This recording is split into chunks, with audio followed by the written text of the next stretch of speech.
Welcome to the IA Critics Movie Review Podcast. I'm professional film critic Sean Patrick. Hi, Jeff. Sup? Visit us on Facebook, facebook.com, and I Hate Critics, and of course, Twitter and whatnot, all the places where we've got stuff. You can find all my most recent writing for Real Scope there on our Facebook page. I did do a big write-up on the biggest news story of the day, and that's up there now, along with a free link in the comments if you want to check that out on our Facebook page. It's also football week, so I'm writing about football movies this week with The Game Plan, The Blind Side, and I think I'm going to do We Are Marshall tomorrow morning. So those are all going up this week at Real Scope, leading, of course, to the release of Him on Friday, which very excited about, and weird. Yes, it's a weird kind of month. The box office has turned around completely thanks to these weird releases. First off, you had the Conjuring movie blows up to a point that nobody expected it to, and then this week you got this Demon Hunter thing that is, or not Demon Hunter, Demon Lover, Demon something or other. I don't know. I don't watch the animated movies. But made $70 million this weekend, and I think somebody on Twitter put it best when they said Hollywood's going to take the wrong lesson from this. And they always do somehow. Like, they're going to flood the market with these animated films. They're going to just grab them off of 10-year-old movies off of Crunchyroll and think, oh, hey, we can throw that up on the big screen. People go see that. Yeah. Yay. I don't like, I'm not a huge fan of animation, just in general, which I was when I was a kid. I grew out of it. I know there is some amazing animation out there. My last favorite animated movie was probably Star Wars Episode 1, because that was pretty much an animated movie. Right. It's like I like some of them, like Toy Story. I get those. I like those. I did go see Frozen for the show, the last Frozen one for the show. But yeah, if we can avoid those at all, I'm fine with it. I think there's plenty of movies for adults that we can cover that'll be, more appropriate for this show. Yeah. And we'll get to those in a moment, but of course, we want to get to the biggest story of the day because Robert Redford passed away, a man who was just an incredible actor, an incredible human being with his various different activities, as the way he raised money for people. And of course, he changed the course of film. Sundance and the Sundance Film Festival it changed everything. It created the indie boom. It brought filmmakers to the table who might never have had an opportunity to get there. Like, you could go as far back as Tarantino and Soderbergh and all these guys who had their chance at Sundance to go and take their movie there and get caught and get discovered.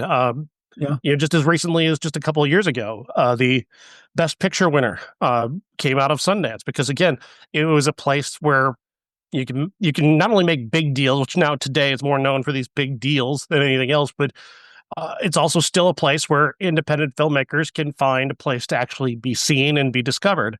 And like I said, it changed the course of film. I mean, without Sundance, who knows where Pulp Fiction ends up, or Reservoir Dogs, or Soderbergh's movies, his early films. Where do those movies end up without Sundance? It's truly remarkable, the impact that he made in that way by just creating that space. But then you look back just the films that he made, and he was just such an intelligent filmmaker. One of the greatest movies of all time, in my eyes, is Ordinary People. I think it's actually maybe the best movie of the 1980s. And it came out in 1980, which just tells you just how incredible it was. And for him to make that movie at that moment, when all of his contemporaries were doing all of these very, stern, masculine boomer movies where men have no emotions, he makes the most sensitive, thoughtful film possible. And it turns out to be the best one. Like, that's amazing to me. The range and the depth that he had, and then you jump ahead to another one of his directorial efforts, Quiz Show. Quiz Show is like charting, American the history of American cynicism from this this scandal that seemingly is almost like the first bit of poison in the bloodstream that leads to the 60s and then Watergate and all this corruption that now we've become so used to that it's just part of everyday life. And the way that he charts that is fascinating. He seems to have predicted American history with that one movie when you really drill down on it. He was just incredibly observant uh, and just an incredible actor. I mean, just right down to his final role, Old Man and the Gun, was just this incredible movie. I mean, just this he plays a bank robber who is in his 60s and got into bank robbing, and his whole thing was just he was very, very charming, and nobody suspected this old man who just had a gun and was coming into banks, and I was like just charmed by him and just give him the money. He told that story beautifully, and he was great at it. It's just there really just didn't seem like anything he couldn't do. Yeah. And he is one of the most popular memes of all time. Yeah. Yeah, that was one of the things that for some reason I was like, why is Zach Galifianakis trending on Twitter today? And I look and oh yeah, a lot of people think that's Zach Galifianakis and not Robert Redford. I thought it was Zach Galifianakis for the longest time until I tried searching for that meme to post, and I was like, Zach Galifianakis, how do I spell his last name? Zach Galifianakis meme. And it was like that came up, but then it also came up as Robert Redford. I was like, wait, what? Yeah, the movie Jeremiah Jonsson is completely forgotten, but that meme has lived forever. Yeah. We, of course, just most recently on this show, we talked about 3 Days of the Condor and what a remarkable spy movie that is, just how efficient and quick-witted and based in reality. I mean, it was really just him and Sidney Pollack and their team just reading the paper and kind of, puzzling out a story that was, way ahead of its time. I mean, they were predicting the oil crises and the wars in the Middle East, 10 years before we ever reached that point. I mean, it's remarkable. It truly is he's just such a great actor. I don't love The Sting. I'm like one of the only people who doesn't love The Sting. I think that movie pales in comparison to Butch Cassidy and the Sundance Kid, which I think is a far better version of that dynamic with him and Newman. But I know a lot of people who do love The Sting, and good for you. I have never seen it, but I found it at a garage sale last week, still sealed for $1. That and Butch Cassidy and the Sundance Kid and a few other movies sealed for $1. You want grade A entertainment? Get The Sting 2 with Jackie Gleason and Mac Davis. Now that's that's how you make a movie. No, I'm kidding. The movie's awful. I'm just weird. It's just wild that exists to me. I've never heard of it. So. And even like I get a lot of flack at the time I wrote it because a lot of people really wanted the knives out for the movie An Unfinished Life with him and Jennifer Lopez and Morgan Freeman. It was coming at one of those times when J-Lo was at the person that everybody wanted to hate, and just seeing her in a dramatic role directed by Lasse Hallström. Even I was like ready to go, this is going to suck. Because Lasse Hallström is definitely one of my least favorite directors, but he invests that character with so much life and so much charm, and the dynamic with him and Morgan Freeman especially is just so good that even a Lasse Hallström movie works just because Robert Redford is that good.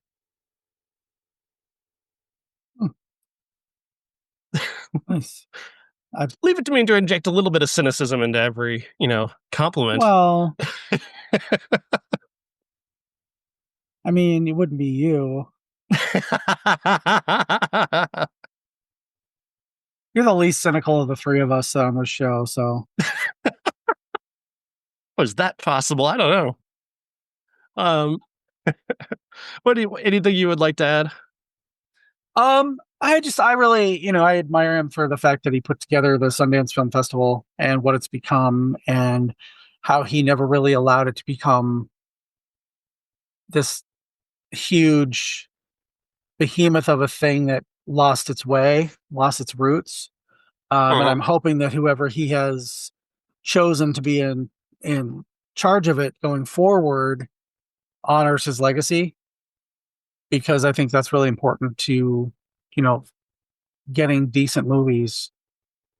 One of the Uh, consistent things that people have talked about is that he never lost sight of the young filmmakers who were hard at work, and the more and more and more of them that showed up every year. And of course, he was very tight with the folks at the Sundance Institute, staying in touch with the people who were in the labs, and creating first time screenplays and learning how to make films. He was up until very recently, he was still interacting and still uh, you know working with those kids, and that's just a testament to who he was as a person, that he cared that much about continuing to foster the next generation of great filmmakers. yeah, I will be actually tonight. I picked up a Barbara Streisand box set with some, and I'm going to be watching him and her tonight as I go to bed. Very cool. So, Very cool. All right. Well, we've talked about an incredible actor from incredible movies. Let's jump into some not so incredible movies, shall we? Uh, um, one in particular that was incredibly surprisingly popular the week it came out, because we were gone last week. The Conjuring Last Rites. Patrick Wilson and Vera Farmiga continuing to try and spit shine the reputation of those con artists known as Ed and Lorraine Warren. Um, this one is their final case that left them devastated. It didn't. I mean, that's a total lie, but okay, sure. They lived a perfectly happy life yeah, after this case, but whatever, fine. Even your movie depicts them living a happy life after the never mind. Never mind. It's the case that devastated them. Sure. yeah, Uh, so on the day that their daughter was born, they were talking to a woman about a demon that was trapped in a mirror. They didn't know it was trapped in the mirror, but when they walked up to it, the demon kind of infected their daughter and whatnot, and she gave birth early, but the kid survived, and through the miracle of prayer, um, yeah. she grows up, and now she's getting married. She's got a nice boyfriend who's going to become part of the family, and you get that dad and son-in-law dynamic. Oh, I don't want him in the family. I don't want my little girl to get married, because good God, you needed to add a fucking sitcom to this bullshit. Uh-huh. Uh, Meanwhile, there's a family in Pennsylvania that is struggling with uh, the fact that they bought that stupid mirror, and it's now causing all sorts of havoc in their home, delivering, I think it was, three ghosts and a demon, which is like that's needless overkill. Um, Yeah, I Ed and Lorraine don't want to get involved. Don't want to get involved. Finally, their favorite priest gets killed, and suddenly they're going to go there, only because their daughter went there without them. Um, just because they're so heroic. They had to be dragged kicking and screaming into the most important case of their lives. And then they're just completely ineffective. They don't really do much of anything, and they win just kind of by chance. yeah. Good God, this movie sucks. Oh, I'm gonna say a few good things first. All Okay. right. I like Vera Farmiga and Patrick Wilson as a couple on screen. Um, as fiction, if they were fictional, I would like them a lot more together. Amen. I just, Mm-hmm. Ed and Lorraine Warren, complete charlatans. Totally, I just don't care what anybody thinks. Ghosts aren't real. I've learned that like my I don't want to hear the words "I love you." Those are not my favorite three words in the English language anymore. They are Mm-hmm. "I don't care." Those are my three favorite words in the English language right now. I don't care. Like I Mm-hmm. don't care that people think they're real. I don't. I think it was all, I think they wanted to believe for a while, then they just realized how much fucking money they could make, Mm-hmm. by creating a sideshow attraction in their home. Um, I I just think that Vera Farmiga and Patrick Wilson are really good actors and they're good together. But the fact that they're playing these real life charlatans earnestly just kills it for me. Um, Good things. Ben Hardy. I like Ben Hardy. I think he's got a really good screen presence. Mm-hmm. Um, but Mia Tomlinson is like the love child of Rashida Jones and Zoe Deschanel, and I can't unsee it. And I hate Zoe Deschanel. So the whole time she was on screen, I was like, I just wanted her I just expect her to keep looking at the camera and like batting her big eyes at, and just like she was the hair and the costumes and everything were so twee that it just took me out of it completely. Um, I so do you think? Oh, one more good thing. Shannon Cook is in it. Who plays Drew? He was one of the investigators from the first couple movies, and he's just incredibly hot. Um, so now onto all the bad stuff because there is just a ton of bad stuff. First of all, Yeah. it is your confirmation to the church. So your live-in grandma is going to buy you this ugly fucking mirror with a big crack in the middle of it because she can't afford much because they all have to live together in this dark little house in Pennsylvania that was actually London. And if you can't afford lights in this place, because obviously they couldn't afford lights in this place because everything was dark and gloomy and you couldn't see shit, Mm-hmm. just kick Dawn Smurl out. Kick her out. She's 20. Kick her out. Put her out in the street and say, go fend for yourself. You're 18. We got twins and we got to raise your grandparents. Just like put them out so you can afford some fucking light bulbs. God. Oh, it just bugged. I couldn't see shit in this movie and it pissed me off because I'm like, I get you're trying to do a mood, but all you're really doing is like, can't pay the electric bill because you've got too many kids and a one Mm-hmm. income house. It was like just the 10 of us with a demon. The way they kept posing on the stairs. I'm like, oh, it's just the 10 of Yeah. us plus a demon. Plus a demon. Yeah. Friday nights on ABC. That'd probably be more interesting than this movie was. The fact that we have to have this like soap opera / sitcom shit in the middle of it with Patrick Wilson and Ben Hardy was beneath everybody involved. Yeah. Um, Mm-hmm. the What about the famous ping pong scene now? How could we live without the ping pong scene, Jeff? You could have just inserted Forrest Gump's ping pong scene in it and I would have been fine. And I hate that movie too. I just think it was like this could have been a decent movie, like a little if they had just said up front, oh, I'm so glad that Judy is engaged to Tony. He's such a good guy, and he's always willing to help out. But instead of setting all this stuff up, where you're setting up their love story so that after this movie they can go on and be the demon hunters, because that's exactly what's going to happen. Especially after it made so much fucking money. We didn't need to see Annabelle in this movie. Annabelle has like her own series and shit. Right. There was no reason. I will say the one thing I did like was Giant Annabelle. I wasn't scared by it, but I did like it. I did like seeing it because I was complaining about the popcorn bucket, which is her standing up, and like Annabelle doesn't stand up. And there she was, and she was a giant, and that was cool. Now, That's the first time Annabelle's been cool. But But that's the only nice thing I've got to say. The only nice thing I've got to say. The thing about it is they didn't need to be Ed and Lorraine. And I know I've said this about every Conjuring movie, but people just keep wanting to pretend that these were like Zach Baggins on YouTube. And like Zach Baggins is a tool, but he doesn't cover up murders. I mean, he goes ghost hunting and he does these ghost hunting stories, but Ed and Lorraine literally tried to cover up murder. They tried to make excuses for murder. With the Amityville house, with the story with the demon waterbed, they were trying to help. Oh God, I forgot about that.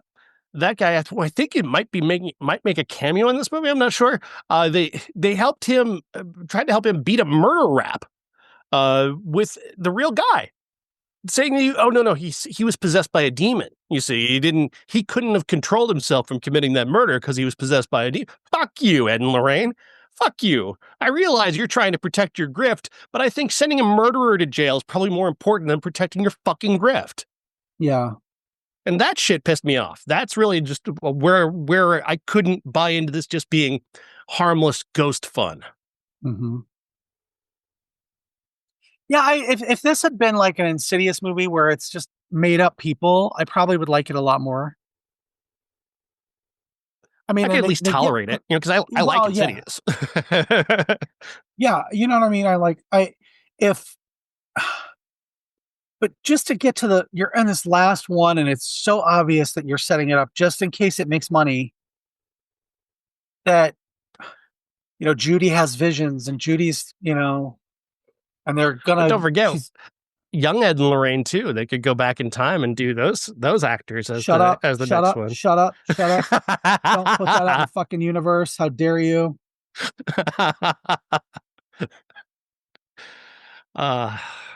They're not setting that up though. They are obviously setting up Judy and what's his face, Tony. Keep an eye out for Warren babies coming in 2027.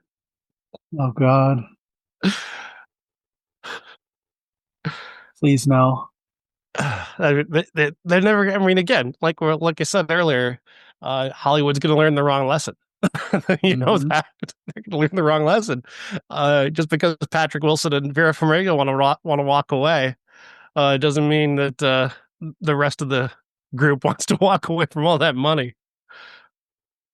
Oh, because this is not about art. This is about a cash machine that never stops printing money. Yeah, basically. And that's the other thing about Ed and Lorraine that always pissed me off, is that they were taking advantage of people. And everybody who's in that business, even somebody as silly as Zach Baggins, they're taking advantage of people who are afraid of death. I mean, they're just so desperate to believe that there is life after death that they'll buy into this whole ghost nonsense just to try and reassure themselves that there's something after you die. And what you're doing when you go after those people, when you're taking advantage of their anxieties and their fears, and that just makes you a shitty person. Plain and simple. Yeah, you're a shitty person when you target people's anxieties and their fears. And that's all Ed and Lorraine ever did, was target people's anxiety and fear for their own gain. That's their true legacy. Yep. I feel better. Glad you got that out. This house is clean. Let's see. What else are we talking about this week? What's the next one? We got Spinal Tap. Spinal Tap. 2. Spinal Tap 2, The End continues with the return of the original Spinal Tap cast. After years of legal wrangling, apparently the company that had the rights to the movie had kind of kept another movie from happening because various different rights deals, music and the movies were separate. So the Spinal Tap guys got to tour and do what they wanted with their music, but they couldn't make another movie until the rights issues had been settled, and that wasn't until 2018 that they started to settle that. And then, of course, the pandemic comes along, and now we're finally getting a Spinal Tap sequel, and I'm glad we did, because this is really funny. I love the original Spinal Tap, and this one was just everything I could have wanted in a sequel. The jokes are just there. The timing between Rob Reiner and Christopher Guest and Harry Shearer and Michael McKean is just spot on. They have not lost a step in terms of how they interact with each other and build off of each other's nonsense. Especially just watching Rob Reiner and Christopher Guest, they just seem to love yes-anding each other, just kind of upping the Yep. ante with Reiner just continuing to push Guest to ever sillier places. Like Christopher Guest, Nigel is running a cheese shop that's also a guitar shop. I can only imagine that Ryder just saw the guitars on the wall and just like, okay, we'll start there and we'll build and see where he takes this. And it's to a place where like, oh yeah, you can trade a wheel of this cheese for a guitar or a guitar for a wheel of this cheese. just the nonsense, just building and building and building. It's fucking great. Those guys are amazing together. And everybody is like, when you see Derek is running a museum of glue. You're just gonna get a series of amazing jokes from Harry Shearer. He's already got a dozen jokes ready to go, and I'm sure they have a cutting room floor filled with variations of the things that he came up with for that premise. Um, then of course you got Michael McKean's character is living in California doing music for doing hold music and music for podcasts. Murder podcasts, specifically true crime podcasts. It's those little stings at the start of true crime podcast. Like that's just the kind of invention that just great. You just thought of that in the moment and just went with it. Like genius stuff. Yeah. Yeah, see, I hadn't seen the first one in a long time. Probably 25 years. So I'd forgotten about it. And I actually I was worried after watching that one again that they wouldn't be able to kind of keep up the jokes and keep up the absurdity of what they were doing. But I laughed a lot more in this one than I did in the original one. Wow. This time, because I mean, I'd seen it before, I was like, okay, I'm watching it just so I don't right. So I can recall it when we talk about it. And it was me and one other person in the theater, and he was snoring. It bombed pretty hard. Yeah, he was snoring. And I was laughing. Yeah, I was laughing out loud. Which I don't, we've talked about this 100 million times. I'm not comedies it's not my go-to. But I actually was really happy that I saw it. I wish I'd seen it with, a few more people. But yeah, overall, I enjoyed it. There were a few things that I was like, wait a minute, what? Like when, I'm blanking on his name, but the guy she hires to run the rock stuff, when he just leaves. Yeah. I'm like, he was the weakest part of the movie. Yeah. Oh, completely. But I still, I was like, wait a minute. Like the joke that he can't hear music, but he's in charge of this whole music division. Like, it's a funny idea, but I don't think they executed it as well as they could have. And especially when you've got Fran Drescher, I mean, you could have used Bobby Fleckman. You could have used her. She's right there. You put her in for a cameo, and I kept wanting her back. Like after she was gone, I'm not even the biggest Fran Drescher fan, but Bobby Fleckman's a great character, and having her bounce in and out of that situation would have been great. She would have been on top of things as opposed to that guy who's just kind of like, I don't know. He's got the worst jokes in the movie, basically. Yeah, I don't think he was much of an improviser. Yeah. So I'm thinking that, they kind of were like, oh, he can just get out of here, Yeah, I would have loved to have seen Bobby Fleckman in more of the movie. Just being there, trying to get stuff going, well, you know what? Okay, they became a big thing after this movie, and they haven't spoken in 15 years. That's the last time I saw any of them. So let's see what we can do. See if I can make some money off of them. But would have been fantastic. Would have been fantastic. I also would have loved more of June Chadwick, Janine from the Michael McKean's girlfriend, who was like the Yoko of the original Spinal Tap. She gets one scene where she plays a nun, and she gets this just phenomenal joke in that scene, and it's like you should come back and be here more.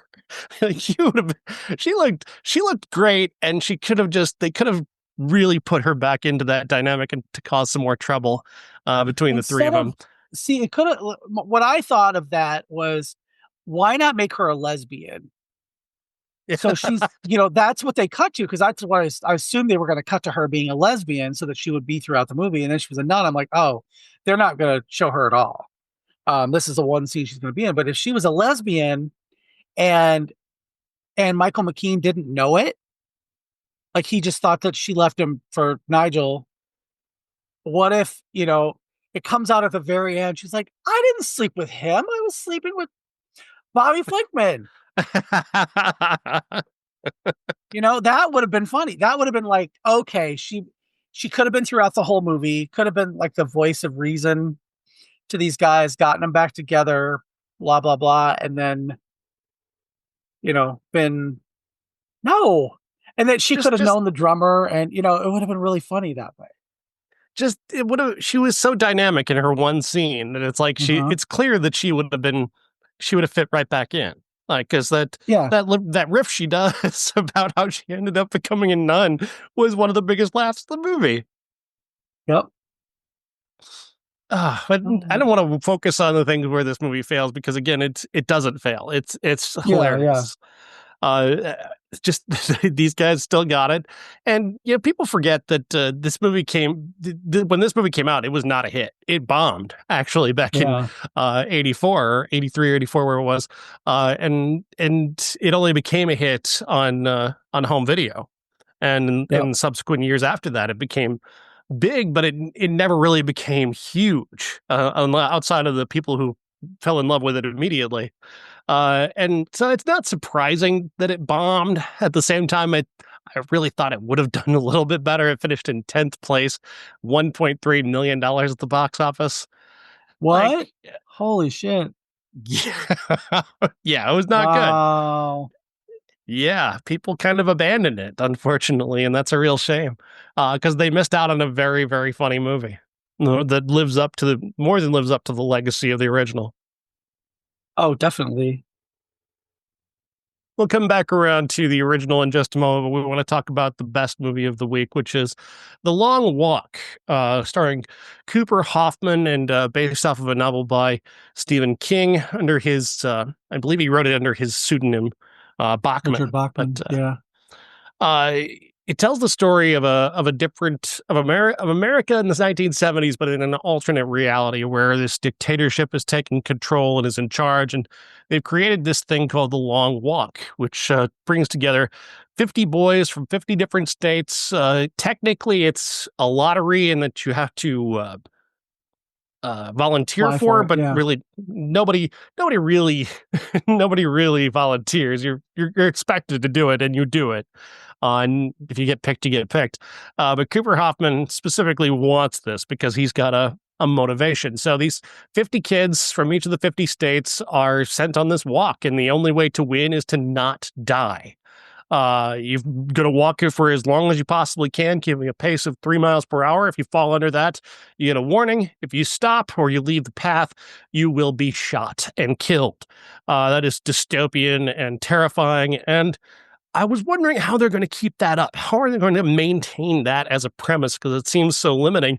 And Francis Lawrence does an amazing job of expanding upon this via these two main characters played by Cooper Hoffman and David Jonsson, who develop a friendship very quickly that becomes just incredibly close. They become brothers by the end, and their bond really is what moves the entire film, watching those two together and the paths that they're both on, with David Jonsson, embracing this positivity and optimism that is in complete defiance of the life that he's lived, losing both of his parents and never having a permanent home. He wants to help other kids who are like him have a place to go. Cooper Hoffman, meanwhile, has lost his father, and he's bent on a path of revenge that culminates with this journey that he's on. And he's on his journey to finding a sort of optimism of his own at the same time that he's also kind of rounding David Jonsson into a place to, hey, what happened to you was wrong, and it's not wrong for you to stand up against that. Yeah. And that dynamic, the way they cross each other's paths. Not that David Johnson's character ever loses his optimism per se, but he, definitely at the end, I guess. But that he, it's not about him coming around to the idea of vengeance. It's more about him coming around to the idea that it's okay to stand up against this. And that's really a hard thing. You're going to have to talk about the ending here. So if you haven't seen it yet, there will be spoilers because we need to talk about the ending. David Johnson's character, uh, Pete, comes out. He wins. Cooper Hoffman stops and gets killed, and he wins. And then it's up to David Jonsson to decide what he wants to do. Will he kill Mark Hamill, who's the the big ugly? He's the major. He's the bad guy. Or will he continue on his path of trying to make the world better? Because if you win the long walk, you get untold riches and one wish. Cooper Hoffman was going to use his one wish to get a gun and kill Mark Hamill. That was what he's going to do, and he was bent on that. And he never really is necessarily talked out of that, but he's talked into, I guess, letting that pain go, which is quite an idea for a movie like that is this, this into torture, because this is a torturous film in terms of what you see on this long walk and the kids who get killed and how they end up getting killed. It's really remarkable that Francis Lawrence puts so much effort into establishing these two characters and making their philosophies so central to this otherwise incredibly bleak and hard to watch movie. Yeah, this is a rough watch. I've read the book. The ending is different than the book. In the book, Really? Garrity does win in the end.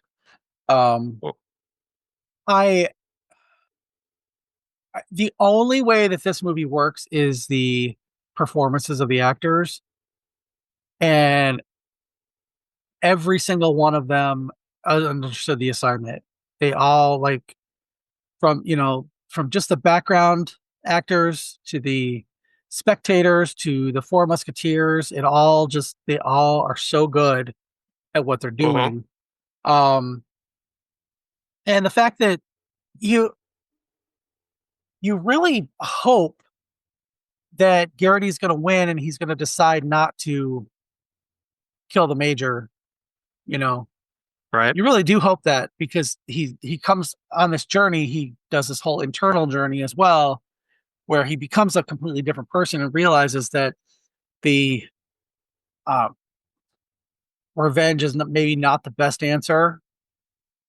But, David Jonsson, on the other hand, is like, I'm going to do this for my brother. He's completely alone in the world. And you think they're setting that up for the fact that, he doesn't, You think he it's doesn't setting need to up? win. Yeah, you think it's setting up for him to sacrifice himself so that he can get that, vengeance that he wants. Yeah. And there's been kind of a discourse about how, this is kind of there are some people who want him to not turn to vengeance, to him to continue to be who he was, and to rise above that. And I think what they're missing is that the message is that he was learning is that it's okay to stand up against fascism. It's okay to stand against that. It's okay to it's not necessarily about condemning vengeance as opposed to doing the right thing and standing up to the person that you're wanting vengeance against. And that's an important distinction. That's the lesson here, is that he didn't learn to become violent. He didn't learn to become angry. And I don't necessarily even think that he did what he did based on wanting to get revenge for Garrity. I think he did this because it was the right thing to do. Because standing up to evil and standing up to this horrific thing that is the long walk was just the right thing to do. Well, and the fact that he did it because Garrity said, I want to do this because I think it'll change the world a little bit. It's not because I'm mad at him for killing my dad. I think that if people see enough people are willing to stand up, then maybe they'll start to rethink the game. And I think that was the most powerful part that I got from it. I think you cast like Stephen King wrote this. Everybody was white because he's in Maine, and Stephen King just never met a white guy he didn't want to write a book about. Um, he, well, I'm glad none of these guys were black because they would have been caricatures in the book because he does tend to write black people. He used to write black people as kind of caricatures and Pickaninnies and all that, and he doesn't so much as anymore. Mm-hmm. But my feeling was because I didn't remember, and I didn't remember exactly who won, but then I started to remember towards the end, and I was like, well, wait a minute, don't make DeVries or McVries he's going to sacrifice himself for the sainted white man and whatever, and it was just like it played with a lot of those politics um as you went on without actually explicitly doing it. Yeah. Nobody was overtly racist in it. Um, there was nobody that was really calling any of that out, but it was just the politics of stuff you don't see when it comes to race. I think that Mm-hmm. they played with that a little bit by colorblind casting. Ben Wang was not written as an Asian guy. Mm-hmm. Um, and I thought he was really good in it. So I all the people that were featured, with the exception of Josh Hamilton, um, I thought were really good. And I say that about Josh Hamilton just because that was like, why would why would you let yourself be killed right in front of your family and it have nothing, have nothing to show for it? Because they had nothing to show for it after that. If they did, Yeah. he wouldn't have had to, it felt to me like it was just a way to get um, the major to seem really, really bad. And I think, that's what they didn't need that, I don't think. Well, But I felt unfortunately, like there's a that. lot of people who need to be hit on the head to tell them, "Hey, fascism's bad." Shut Unfortunately, up. It is as we can not. tell from our current situation, a lot of people need to be punched in the face to understand that fascism is bad. Just remember, kids, you're supposed to lick the boot, not deep throat it. I'm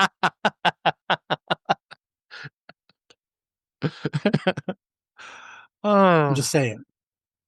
But no, I feel like that was the only reason that he quote unquote sacrificed himself, so that they had a reason for Mark Hamill to shoot him. Which again, that was one of the things that bugged me about the end was the fact that Garrity was going to let the major kill him the way he killed his father and leave his mother alone. mm-hmm.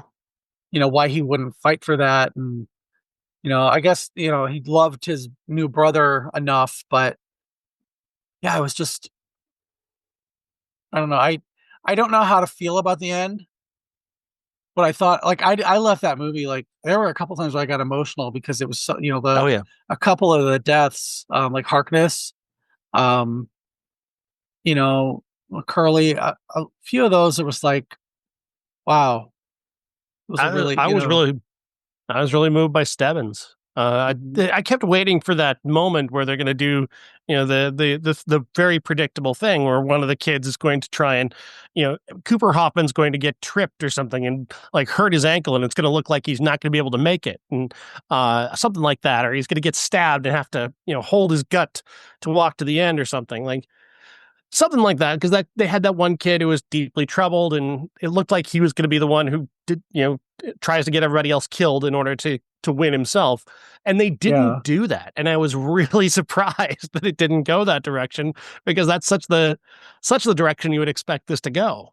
So that really yeah, impressed me, and when what they did with Stebbins was amazing, because that character was not likable, and then I almost wanted to cry when that happened. yeah. Um, I gotta say though, the one thing that let me down in this movie is the special effects. Those rubbery special effects were rough. Those were rough. Like the couple of gore scenes were like, oh, that is not that does not hold up in the light of day. um, one kid gets shot in the face, and it looks like, I mean, it looks just like something dead, like The Walking Dead, like a TV show. Like, it was just so rubbery and so obvious. Um, yeah, I was not impressed with the gore effects in this movie. Have many problems with it. I'd rather see rubbery looking real stuff than CGI that looks like shit. So, I mean, this was CGI. I mean, those scenes. I mean, that's why they look rubbery, is because they were using CGI.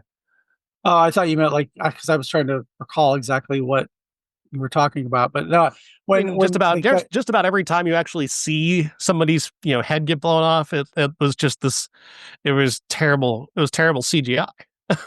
The most of the blood in the movie, that isn't among those who are still walking, yeah, is just CGI blood spatter, and it was not good. yeah, no, this was my favorite movie of the week, the 2 weeks. Although I did see Weapons again, so that was that was my favorite movie of last week. Um, I I did not know Cooper Hoffman was Philip Seymour Hoffman's son. Didn't know anything Oh, no? about him. Oh yeah. I don't. I've been trying not to look at stuff before we talk or before I see something. Mm-hmm. Um, with the exception of like pictures of Tyreek Withers from him, because damn. Um, but I've been trying not to, like, Weapons. I went completely blind into, Mm-hmm. and it helped it so it helped my experience so much. This I didn't recognize anybody from it, although I've seen things that people have been in. I didn't realize that Cooper was Philip Seymour Hoffman's son, just because Mm-hmm. I didn't know anything about him. I've I knew seen that Mark Hamill. from Licorice Pizza, because there was a big deal about Licorice Pizza. That was him. Oh yeah, I didn't see that. So, Great movie. um, Definitely see that. but yeah, this was it was like I said, there were parts where it was a really hard movie to watch. There were parts that were really emotional. And I think the ending was perfect because I didn't know how to feel about it. Mm-hmm. So yeah, definitely recommended. Although don't go into it, thinking it's going to be a uplifting movie at all because it's really not. No, really not. Just This is not a good time at the movies. It's definitely, it's hard. I mean, a feel good the movie of the way fall. It's not. the uh the walking scenes, you get tired just watching them. Oh, and when they're going up the hill, that scene in Mm. the dark where they're going up, I was shaking my legs like, come on, come on, come on, hurry up, hurry up, hurry up, hurry up. So that's when I knew I was like, okay, I'm in it for this movie. Um, I was I've been fighting the complaint in my mind, like, can anyone actually walk 300 miles like that? I don't know. yeah, I don't I think don't so. know. I don't know if 300 miles is realistic, but uh, Well, in the book, they're supposed to walk 4 miles an hour. So shit. this would be a lot. This would have been a lot faster, and that's only because Stephen King didn't really know what 4 miles an hour would be like. Yeah. And he said that years later he got on a treadmill during his recovery, and he was like, "Wait, this is 3 miles an hour. That seems a lot." And then he got up to 4 miles an hour just to see what it was like, and was like, "Nope, nope, I was wrong." So that's why they brought it down to three. So yeah, I would definitely see this movie. Don't go into it thinking it's a feel good movie or anything because it's not. And they Um, got to remember, folks, they've got to do everything while walking, and that means yeah. everything while Oh yeah. walking. Uh, ah, The fastest yeah. shit I've ever taken in my life. Jesus Christ. Well, So, oh my but God. Ugh. Ugh. yeah, if you're looking for a glimpse into the future of the country, this is a good movie to see. Just in case. Yeah. Um, Francis Lawrence doesn't have the highest opinion of our future. It's either this or the Hunger Games. yeah, right. Oh. I don't know. I still am hopeful somehow that we'll pull out of this. Although, yeah, he's now building a ballroom onto the White House, so it's hard to believe, kind of hard to think that he wants to leave at any point. Yeah, you know, I told a coworker who is very, very pro him at work the other day. It'll be fine. You know, he's just got 3 more years. I'm like, if you think somebody builds a ballroom, a $250 million ballroom, and paves over the rose garden to make it a patio for receptions, if you think he's planning on leaving, I would like you to buy some oceanfront property in Arizona, please. Yeah, Yeah. So who knows? I mean, yeah. we could very well get to hear the Hunger Games anytime soon. I think we're gonna work our way through The Handmaid's Tale first. Yeah. Then we'll get to The Long Walk. I think will come next because the fact that the Hunger Games, you know, is a little more opulent. Um, and that's probably something that'll happen when Don Jr. is named king. Um, or Bear and the Terrible. Um, you know, I think we'll get to the Hunger Games then. I don't know what I'm complaining about. I'm a cis white male. I'll be fine. Yeah. All I gotta do is then just turn around and pretend to be aggrieved about everything, and I can get by. Like, Yeah, don't do I'll what have what's my his face did in this movie. I'll have my assigned wife and my gay slaves that I can tell what to do. Like it's fine. I'll be fine. Maybe they'll let me be your slave. So I'll buy you. There you go, Jeff. yes. I'll pretend to be an aggrieved cis white male, and I'll just buy you and a couple of our friends, and then we can pretend that I'm in charge. And you can like order me to go to the movies and do a podcast with you and all the stuff I'm doing now. You can order me to do it. Just the way God intended. Yep. See, I believe in God now. Yeah, What are you talking about? That was somebody else. That was AI on the podcast. I only say that stuff to be controversial. Don't worry about me. We're just trying to get listeners. That's all.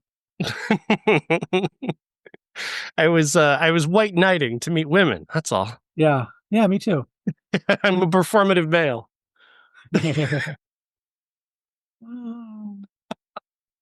Oh shit. All right.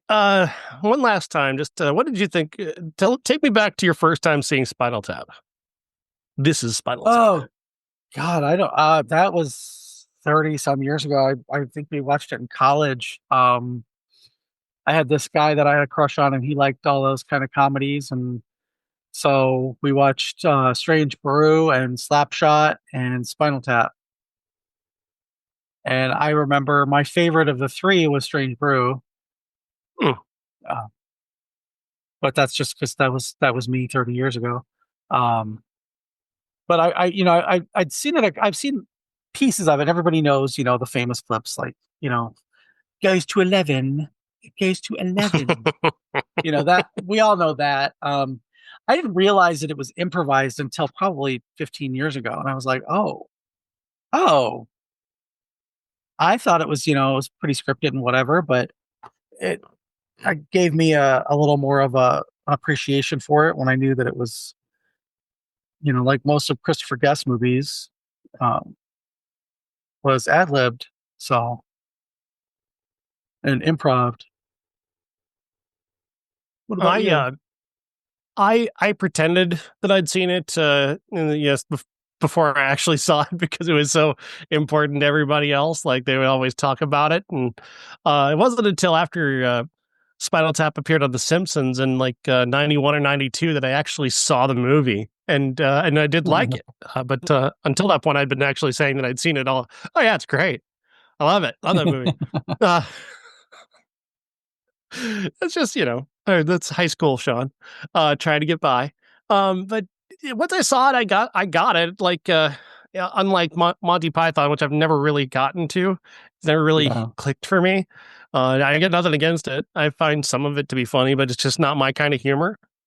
This kind of like felt like that to me for a long time. Hmm. Like it. I can see where people are coming from, but it's not really for me. But it's grown on me a lot more than Monty Python has, I guess, over the years.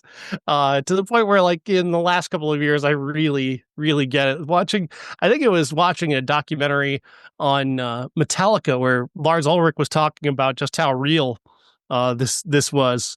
He has this whole bit about how much he hated it the first time he saw it because it was so real. Yeah. Yeah. I think he told a story about himself getting lost in a stadium once on his way to the stage. It's like it's too fucking real. Um, the repeated deaths of drummers was great. I loved that they improvised another one for this movie where he just sneezed and just the last drummer just he sneezed and he Sneeze disappeared. themselves. He evaporated. Oh, You can just tell they were just they're all trying to reach for the joke, but they don't want to step on each other. And yeah, right. finally, it's just Guest who says he sneezed himself to death. He just Yeah. completely evaporated. I feel like there's a if you turn up the absurdity too much Mhm. on some of the jokes, they don't land as well.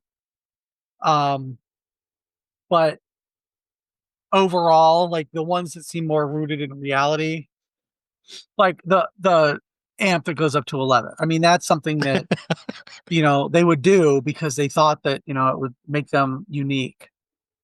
And So, it's great too because it's just another example of like with Christopher Guest and Rob Reiner together, they really love to one up each other. I think they're really like Reiner is such a great partner for him. They just push each other to the next level on the yes and that's where you can really get some magic, especially between those two. mhm. But I gotta say, like, just in terms of the absurdity that it also just feels real. Smell the glove, because it's Yeah, like that is actually something that could have been a real record, and I think it was eventually a real record. But like in terms of like a heavy metal band with a would you have been surprised to go to a record store and see a cover like "Smell the Glove" with a woman on her knees in lingerie? Like I wouldn't have been surprised if I actually saw something like that at a record store at the time, you know? yeah, exactly. Well, and I And think if you're that really like into that early 80s, metal scene, like that had to feel incredibly real. one of the things that I think it's kind of gets lost when we're talking about the movies is the fact that these guys are actually really good musicians. Yeah. All of these songs, even in the new one, are just they're done very well. The production is really good on them. Um, I think that Big Bottom is a joke of a song, but it's done really well. It's absurd, but how absurd is it in a world where there is a song called Fat Bottom Girls that was a Yeah, hit? Like how absurd is it actually? And I mean yeah, the kind of just the casual misogyny of the early 80s metal scene is very, very funny. Uh hmm, because because it was absurd. It is absurd just the way women were treated at that time, and the fact that they were able to capture that so well and yet be so harmless at the same time is great. Like they were able to both critique that attitude and portray that attitude, and that is a very difficult thing to do. yeah, yeah. I think, and the supporting characters in this, everybody is they are 100% in on it, and just the perfect improvisers. Um, making sure that everybody's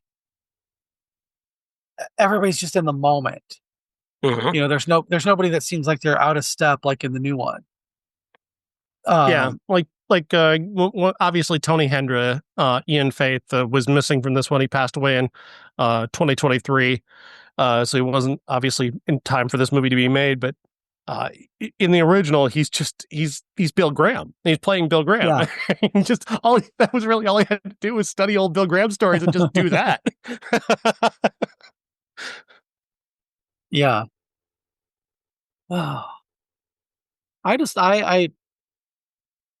think they're both really good movies. In retrospect, this one is, it's not so far superior because the same team is back for the new one and they are so on point and with the times. Um, Elton John telling Rob Reiner to fuck off. Um, one of my favorite jokes comes in the credits of the new one, and that's the Yeah, those are foldable wine great. glass. I was like, foldable, what oh, come on, and it's like the stuff that they pick from this original movie to kind of show you their friendship. When he's Mm-hmm. in the alley and he's listening to them play, and then you see that just the two shot of those two just kind of really get into it, and you can tell that they are super close friends, Yeah. and that's what kind of brings him, back to um, admitting what he's mad about, even though it never happened. The Right. fact that they use those shots from this one, where you really do see that they are just two old best friends. So Another point I want to make, just to go back to the new one for a moment, is that there isn't a single joke about being canceled. Not one. They don't yeah, bother. They're not concerned about that because they know they can do the comedy that they're doing without having to whine about the things that they're not allowed to do. yeah, Uh, just a little lesson for those who would prefer that you're complaining about, if we say this, we'll be in too much trouble. These guys made a movie that's just as good as the one they made in 1984, and they did it without once complaining about things they're not allowed to do. And you would think that would be like a big deal with this. Like you'd think like, oh, one of these guys is canceled or something. Like they said something. No, didn't bother. Didn't waste their yeah. time on it because that is a waste of time. Well, and I honestly thought that when Harry Shearer went up to the drummer and was like, "Since we're playing together, would you like to play together?" And she was like, "Oh, there's my girlfriend." I honestly thought he was gonna like, that's where that joke would have been. Mm-hmm. He might have done a talking head where he was just like, "Well, I mean, obviously in the woke culture, now that she's a lesbian because of woke, I that's where that joke would have been if they had done one." Yeah, this movie is just way too smart for that because Yeah. they knew they were funny regardless, and they could say anything they do was going to be clever. Well, and I Yeah. think a big part of that too is the fact that everybody involved in the project is, liberal, Mm-hmm. so they don't see it as being canceled. They're just, they're consequences of their actions. Exactly, which is Whereas, all that is. yeah, oh, here That's comes, all that is the yeah. consequences of your actions.